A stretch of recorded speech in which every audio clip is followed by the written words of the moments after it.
السلام عليكم ورحمة الله وبركاته. إن الحمد لله نحمده ونستعينه ونستغفره ونعوذ بالله من شرور أنفسنا ومن سيئات أعمالنا. من يهده الله فلا مضل له ومن يضلل فلا هادي له. أشهد أن لا إله إلا الله وحده لا شريك له وأشهد أن محمدا عبده ورسوله وبعد. Kita sampai 41. Wa an Abi Abdillah Khabbab ibn Arat, dari seorang budak bernama Khabbab bin Arat. Dia mengatakan, syakauna ila Rasulillah sallallahu alaihi wasallam. Waktu itu kami, jadi Khabbab mewakili Bilal, mewakili Ammar bin Yasir, Sumayyah, mungkin termasuk Ibnu Mas'ud, ya, para budak, orang-orang miskin yang disiksa habis-habisan gara-gara masuk Islam. Adapun Nabi kan tidak ada yang berani kepada Nabi, dilindungi oleh Abu Thalib dan seterusnya karena kebangsawanannya. Adapun para budak ini nggak ada yang takut gitu, maka disiksa habis-habisan. Ya, antum tahu siksaan untuk Bilal, dijemur di panas terik. Ammar bin Yasir, bahkan Yasir dan Sumayyah, ayah dan ibunya, sampai mati. Ammar sampai terpaksa mengucapkan Latta Uzza. Intinya para budak ini disiksa habis-habisan gara-gara masuk Islam. Ini di awal-awal Islam. Nah, maka Khabbab mewakili budak-budak yang lain mendatangi Nabi sallallahu alaihi wasallam. Wa huwa mutawassidun burdatan lahu. Kebetulan Nabi sedang tiduran dengan berbantalkan burdah beliau. Surban beliau digulung-gulung, dijadikan bantalan fi dhillil Ka'bah, di naungan Ka'bah, seolah ingin menceritakan Nabi sedang santai. Sementara umat beliau disiksa habis-habisan. Apa kata Khabbab?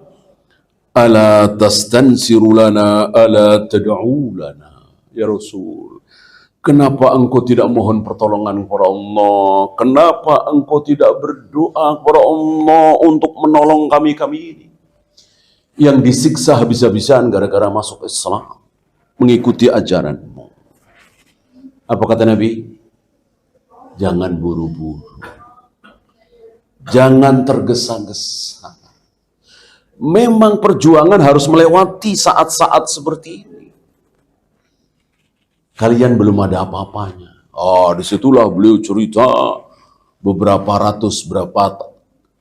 ribu tahun yang lalu. Ya. Qad kana man qablakum yu'khadhu ar-rajulu fayuhfaru lahu fil ard. Ada yang badannya dipendam, ya, hanya kelihatan kepalanya saja. Thumma yu'ta bil minshar, lalu kepalanya digergaji. Wa yudha'u ala ra'sihi fayuj'alu nisfain, belah jadi dua. Gara-gara apa? Gara-gara masuk Islam. Gara-gara mengikuti para nabi, para rasul. Karena seluruh para nabi, para rasul, agamanya satu, yaitu Islam. Al-anbiya'u dinuhum wahid, wa abuhum wahid, wa ummahatuhum syatta. Para nabi, para rasul itu agamanya satu, ayahnya satu, ibunya banyak. Ibunya beda-beda. Ayahnya satu, yaitu Nabi Ibrahim SAW.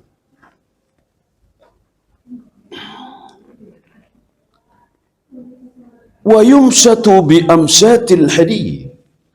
Ada lagi yang kulitnya digaruk dengan garukan besi. Seperti sisir, tapi sisir besi besar. Ya. Maduna lahmihi wa admihi, sampai mengelupas kulitnya, dagingnya, terlihat tulangnya. Kayak apa rasanya? Itu gara-gara masuk Islam disiksa seperti itu. Ma yasudduhu dzalika an dini. Itu semua tidak menyebabkan mereka keluar dari Islam. Tidak menyebabkan mereka murtad. Wallahi, disinilah Nabi bersumpah. Saat kepepet, terdesak, kalah, nggak bisa ngelawan, hinalah di mata manusia. Berani bersumpah. Dan sunnah bagi kita seperti ini. Saat kaum muslimin terpuruk seperti ini. Saat kalah melawan bangsa kera, bangsa babi di Gaza sana, Palestina, kita wajib yakin dengan pertolongan Allah. Wallahi demi Allah, la yutimmannallahu hadzal amr. Pasti Allah akan menyempurnakan amr ini yang dimaksud Islam. Allah akan memenangkan Islam ini demi Allah. Rasul nggak ragu. Kenapa? Karena beliau diberitahu oleh Allah. Nggak mungkin beliau ngarang sendiri. Hatta yasira rakibu min Son'a ila Hadramaut. Sampai ada seorang pengendara dari Son'a sampai Hadramaut, jarak yang sangat jauh. La yakhafu illallah. Dia tidak takut kepada siapa-siapa, hanya takut kepada Allah. Kenapa? Kenapa? Kenapa? Karena saking amannya. Kenapa aman? Karena yang jadi penguasa adalah Islam. Ketika yang jadi penguasa di muka bumi adalah Islam, aman. Kalau superpower dunia itu orang kafir, seperti sekarang Amerika, Rusia, Yahudi, ya nggak aman. Perang di mana-mana, kezaliman di mana-mana. Beda ketika Islam jadi penguasa. Aman. Ya. Ada seorang pengendara dari Son'a sampai Hadramaut sendirian. Dia nggak takut siapa-siapa karena saking amannya. Kenapa aman? Karena dunia dikuasai oleh Islam. Ya, ya nggak usah jauh-jauh, lihat Jakarta, lihat Bandung, lihat Indonesia. Ada yang kafir nggak? Jakarta ini ada yang kafir nggak? Ada, tapi minoritas. Mayoritas Muslim. Aman nggak yang kafir? Dikejar-kejar, disuruh sunat, ditabok-tabokin, dijarah-jarahin, enggak kan? Itu kalau mayoritas Muslim. Di Jeddah, di Mesir, di Kuala Lumpur, ada nggak orang kafir? Ada, tapi aman. Kenapa? Karena mayoritas Muslim. Begitu Islam itu minoritas, beda cerita. Antum masih ingat tragedi Bosnia? Antum masih ingat tragedi Muru, Kashmir? Belum lama, mana itu? Myanmar. Ya, ketika kaum muslimin minoritas, habis. Ketika kaum muslimin mayoritas, aman. Gitu. Padahal Islam nggak teriak-teriak. Islam nggak teriak-teriak. Islam agama kasih sayang. Islam agama enggak. Islam agama Allah, hak dan batil ukurannya Allah. Gitu. Agama sebelah teriak-teriak, kami agama kasih sayang, kasih. Ya.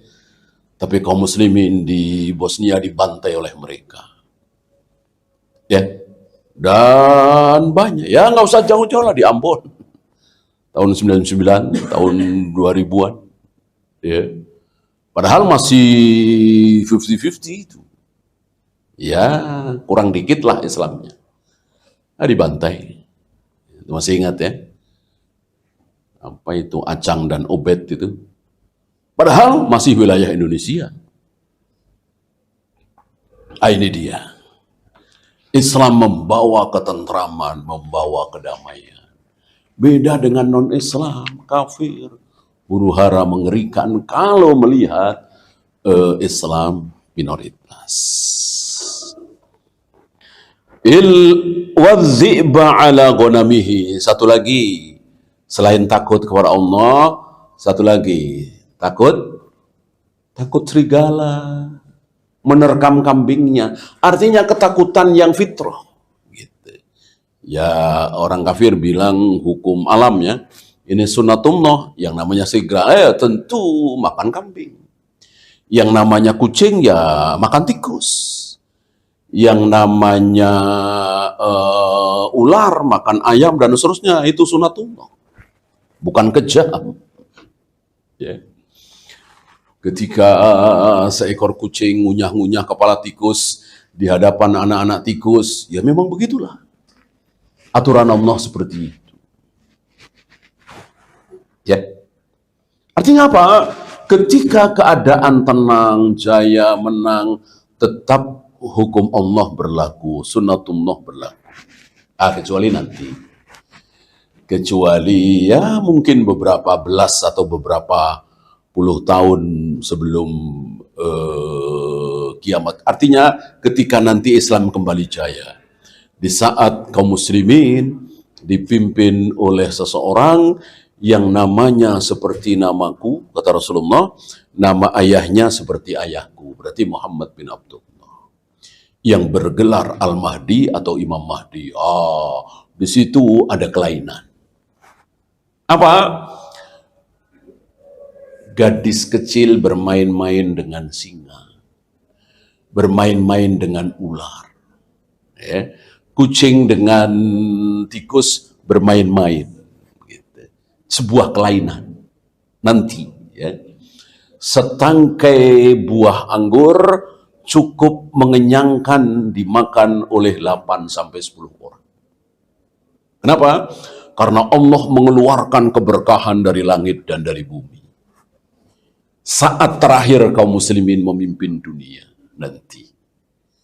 Jadi Yahudi, Nasrani, Buddha, Hindu, Konghucu semuanya tunduk dengan Islam. Di bawah kepemimpinan Muhammad bin Abdullah yang bertemu dengan Nabi Isa saat beliau mengimami salat subuh di Damaskus, di Menara Putih. Disitulah Nabi Isa turun. Setelah ribuan tahun beliau berada di atas sana, entah di mana hanya Allah yang tahu. Nah, sampai detik ini, sampai hari ini beliau belum meninggal. Wa ma qataluhu wa ma salabuhu walakin syubbiha lahu. Jadi sebetulnya Nabi Isa itu tidak dibunuh, tidak disalib.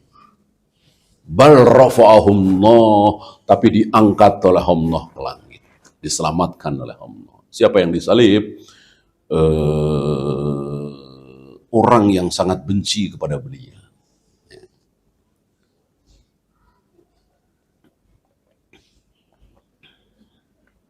Yang oleh Allah diserupakan dengan Nabi Isa. Walakin syubbiha lahu.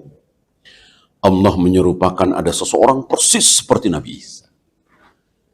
Detik itulah Nabi Isa diangkat ke atas. Ya tentu namanya mereka nggak tahu, ini dia Isa.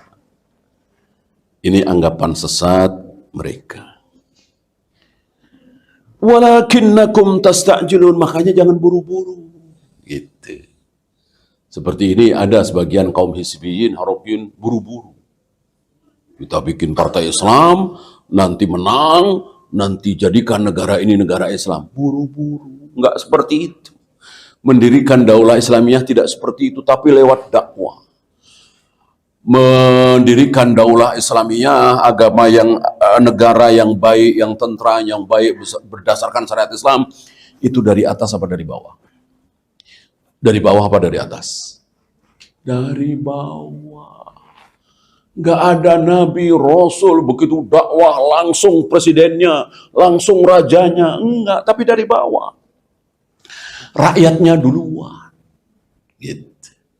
Maka jangan bermimpi Indonesia ini menjadi negara Islam, daulah Islamiyah, makmur, jaya, sukses, menang. Selagi rakyatnya masih seperti itu. Ya, naik motor, trotoar, lampu merah ditabrak, jualan 1 kilo padahal cuma 9 ons. Bohong sana, bohong sini, korupsi sana, korupsi. Itu kan kita semua. Bangsa ini, kita akui bangsa Indonesia bangsa seperti itu.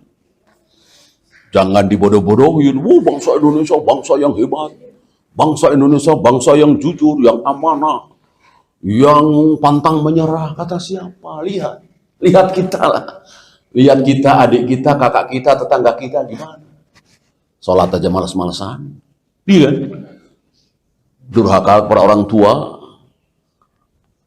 Bohong itu hal yang biasa. Dan seterusnya, dan seterusnya. Ngantri aja susah. Kadang kita malu dengan orang-orang kafir. Kita malu dengan orang-orang Eropa, orang-orang Jepang. Yang begitu sabarnya mengantri. Kita ngantri aja susah. Ntar nyala. Ini yang kecil seperti itu aja kita nggak sanggup. Gimana yang lebih besar dari itu? Nah, ketika rakyat Indonesia itu baik, amanah, jujur, semangat kerjanya, tidak malas-malasan, nah baru Indonesia ini akan menjadi baik. Selagi presidennya diganti lagi, tapi kita semua masih seperti ini, jangan berharap baik. Ya presiden-presiden kita baik-baik, nggak ada yang jahat-jahat, justru yang jahat rakyat. Ya, yang pada asal-asalan di jalanan, di pasar, ya itu kan rakyat.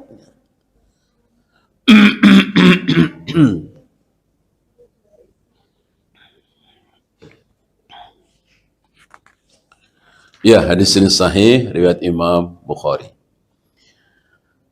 Banyak fawaid dari hadis ini, saya pilihkan beberapa saja. Jawazud du'ai alal kufari wa talabu dhalik. Bolehnya mendoakan buruk orang kafir. Boleh. Jadi orang kafir itu kita doakan buruk. Allahumma ahlikil kafarata wal kafirin wal musyrikin. Ya Allah, hancurkan orang-orang kafir itu. Ya Allah, hancurkan Yahudi, Nasrani. Bolehkah? Boleh. Bagaimana mendoakan buruk seorang muslim? Boleh kalau ada sebab. Apa sebabnya? Dia menjelek-jelekkan Al-Quran. Muslim nih ya, dia menjelek-jelekkan hadis Nabi. Dia menghina ruku, sujud. Dia menghina Ka'bah. Kan mungkin ada juga ya. Orang seperti ini kita doakan buruk boleh. Ya. Mengambil dalil Nabi mendoakan buruk seorang sahabat, tentu muslim ya, yang menolak sunnah Nabi, yaitu disuruh makan pakai tangan kanan, tangan kiri nggak mau. Didoakan buruk oleh Nabi, seketika tangannya nggak bisa diangkat. Atau dia mendolimi kita. Kita punya tanah cuman 100 meter, dicaplok yang 50 meter, mentang-mentang dia pengembang besar, mentang-mentang dia pejabat, kita nggak bisa ngelawan. Nah, udah. Antum doakan buruk saja, hancur itu pengembang. Ya. Doa orang yang dizalimi itu dengan Allah gak ada hijab. Laisa bainahu wa bainallahi hijab. Ya. Antum doakan saat antum sujud, saat antum sedang buka puasa, saat antum sedang nunggu qomat, antara adzan dan qomat, saat antum berada di sepertiga malam yang akhir. Antum doakan, hancur itu pengembang. Ya. Doanya orang yang dizalimi luar biasa. Walaupun yang dizalimi itu orang kafir ya, hati-hati itu. Antum mendolimi seorang pendeta, seorang pastor kafir kan? Nah, si pastor ini berdoa kepada Tuhannya. Ya, yang disebut entahlah siapa, Sang Yang Widi lah apa, tidak menyebut Allah, tapi Allah kabulkan. Dan itu sudah sudah janji Allah. Pokoknya orang yang didolimi, walaupun dia kafir, berdoa kepada Tuhan, aku kabulkan, kata Allah.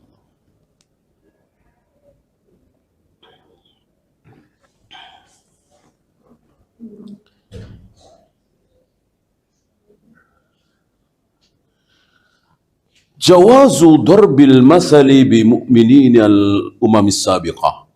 Bolehnya membuat perumpamaan untuk umat-umat terdahulu. Jadi misalnya kita, ya kayak tadi lah, dibandingkan dengan yang dulu. Nggak ada apa-apanya. Rasul juga seperti itu. Jadi pernah Rasulullah itu tersinggung, dibilang tidak adil. Tersinggung, memerah wajahnya. Ini kata Ibnu Mas'ud ya. Tiba-tiba Nabi langsung ingat, tiba-tiba Rasulullah langsung ingat Nabi Musa. Qad udhiya bi aktsara min hadza fasabara. Nabi Musa lebih tersinggung dari aku. Kalau aku cuma dibilang nggak adil, Nabi Musa dibilang punya penyakit adar. Di kurang ajarnya Yahudi Bani Israel, umat Nabi Musa. Nabinya dibilang punya penyakit adar, penyakit memalukan, penyakit kelamin lah. Gitu ya. Kan sakit sekali. Tapi Nabi Musa sabar. Maksud aku nggak sabar, kata Rasulullah. Jadi menghibur diri atas lihat. Jadi salah satu sunnah yang bisa kita lakukan adalah saat kita sedih, saat kita dizalimi, saat kita terlunta, ingat para sahabat, ingat para tabi'in, ingat para nabi, para rasul, kita nggak ada apa-apanya. Dengan demikian kita akan sabar. Ya. Padahal Rasulullah ya jelas lebih mulia dari Nabi Musa. Tapi menghibur diri beliau dengan Nabi Musa. Nabi Musa aja sabar, masuk aku nggak sabar. Aku nggak ada apa-apa. Gitu ya. Tidak sebaliknya. Beliau tidak pernah membandingkan kehebatan beliau, kemuliaan beliau dibanding nabi-nabi yang lain. Enggak. Kecuali ilmu. Kalau ilmu memang harus disampaikan. Al-ibtila'u min lawazimil iman. Musibah, bencana, ujian ini pasti melanda orang-orang yang beriman. Jangan mengucapkan kami beriman, tapi nggak mau diuji. Gitu. Bahkan semakin tinggi iman seseorang, ujiannya semakin berat. Maka ujian terberat adalah siapa? Para nabi, para rasul. Wabil khusus Nabi Muhammad SAW. Kenapa? Karena iman beliau tertinggi. Maka ujiannya paling berat. Dan berat ringannya ujian, kita tidak bisa mengukur dengan akal kita. Kalau dengan akal kita, ya seperti kemarin kita bahas. Berat apa itu? Nabi Sulaiman, kaya raya, penguasa. Kalah berat sama Masitoh dong. Nah, dibakar, direbus, sekeluarga mati. Enggak. Ujian yang Allah timpakan kepada Nabi Sulaiman jauh lebih berat daripada ujian yang Allah timpakan kepada Masitoh, kepada Bilal, kepada Khobab bin Arad tadi, dan kepada siapapun yang bukan Nabi. Loh kok begitu? Iya, karena ujian itu bukan cuman keburukan, kebaikan juga ujian. Artinya begini, seandainya Masitoh diuji seperti Nabi Sulaiman, nggak akan sanggup. Seandainya Masitoh diberi kerajaan seperti kerajaan Nabi Sulaiman, kekayaan Nabi Sulaiman, bisa berbicara dengan binatang seperti Nabi Sulaiman, Masitoh nggak akan sanggup. Artinya akan sombong, kufur, gitu. Sebaliknya, jika Nabi Sulaiman diuji seperti Masitoh, direbus, sanggup. Gitu ya. Maka jangan mengukur dengan logika kita. Allah yang maha tahu, kita nggak tahu.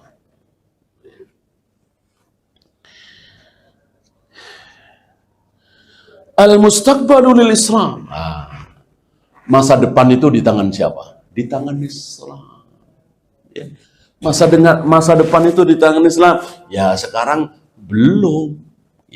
Nanti akan tiba masanya di mana kaum muslimin akan menguasai dunia. Yahudi dan Nasrani akan lari tunggang langgang dari kejaran kaum muslimin. Orang-orang Yahudi itu akan bersembunyi di balik batu, di balik pohon, dan pohon-pohon bisa bicara. Ya muslim warai Yahud faqtulhu. Wahai muslim, ini ada Yahudi di belakangku, bunuhlah. Pohon-pohon bisa bicara kecuali pohon Gharqad. Itu pohonnya Yahudi, kata Nabi SAW. Konon katanya si Yahudi hari ini sedang berlomba menanam pohon Gharqad. Kenapa? Karena Yahudi itu mengatakan Muhammad bohong, Muhammad pendusta, itu cuma mulutnya. Kalau hatinya nggak sanggup. Mereka percaya. Ya hampir semuanya lah, Abu Jahal, Abu Lahab, mengatakan Muhammad bohong, penipu, tukang sihir, itu cuma di mulutnya. Di hatinya nggak sanggup.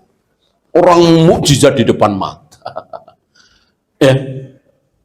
Maka Allah menasihati Abu Jahal, Abu Lahab, coba sendiri, coba berdua, jangan rame-rame. Kalau rame-rame muncul gengsi. Sendiri berdua, ya coba renung, Muhammad ini siapa sih?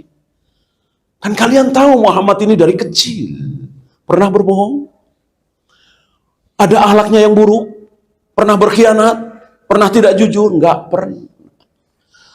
Lalu tiba-tiba bohong besar mengaku sebagai seorang nabi. Ya. Abu Jahal, Abu Lahab mengatakan Muhammad bohong itu cuma dengan lisannya, hatinya nggak sanggup. Karena gengsi. Fir'aun juga begitu. Fir'aun mengatakan Musa tukang sihir, pembohong, itu juga dengan mulutnya doang. Hatinya tidak sanggup bohong. Memang hati nggak bisa bohong. Mana ada hati bisa bohong. Yang bisa bohong itu kan mulut, tulisan, lisan. Hati nggak bisa, hati pasti jujur. Apa yang ada dalam hatinya Fir'aun diungkap rahasia ini oleh Al-Quran. Wajahadu biha wastaiqonatha anfusuhum. Fir'aun dan bala tentaranya itu membantah Musa dengan apa? Dengan mulutnya. Sedangkan hatinya yakin betul Musa berada dalam kebenaran. Maka saat timbul tenggelam, kelelep di Laut Merah, Fir'aun mengatakan amantu billadzi amanat bihi banu Israel. Sekarang aku beriman dengan Tuhan yang diimani oleh Bani Israel itu. Telat. Sudah gorgoro. Nyawa sudah di kerongkongan. Sudah nggak ada harapan hidup.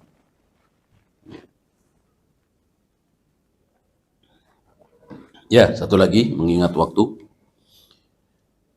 Ihbarun Nabi sallallahu alaihi wasallam an umurin mustaqbaliyatin. Nabi seringkali, walaupun tidak selalu ya, menghabarkan tentang keadaan masa depan. Ya, bukan satu dua. Bahkan bukan belasan, mungkin puluhan. Ya. Bahkan bisa 100 lebih. Kejadian-kejadian yang akan terjadi 50 tahun yang akan datang, 100 yang akan datang, 200 tahun yang akan datang, bahkan 1400 tahun. Hari ini kita menyaksikan sabda-sabda Nabi yang menjadi kenyataan. Hampir di setiap masa ada saja sabda Nabi yang disaksikan oleh kaum muslim. Termasuk hari ini. Hari ini kita sedang menyaksikan. Ya. Adanya kaum muslimin, bukan adanya, mayoritas kaum muslimin yang memberi salam kepada yang dikenal saja. Kalau nggak kenal, nggak ada salam. Ya, ini sudah disabdakan oleh Nabi 1400 tahun yang lalu. Ya. Apakah dengan demikian beliau mengetahui ilmu gaib? Enggak. Enggak. Tetap beliau tidak mengetahui ilmu gaib. Loh kok begitu? Iya, karena beliau cuma dikasih tahu oleh Allah. Dan tidak semuanya. Ya, paling nggak sampai 1%. Ya, nggak sampai 0,0001%. Hal yang gaib itu kan miliaran yang diketahui oleh Allah. Ya, yang dikasih tahu oleh Allah kepada Nabi, ya sedikit sekali dibanding dengan yang Allah rahasiakan. Allah. Ya, waktu habis. Mungkin sebelum ditutup, ada pertanyaan?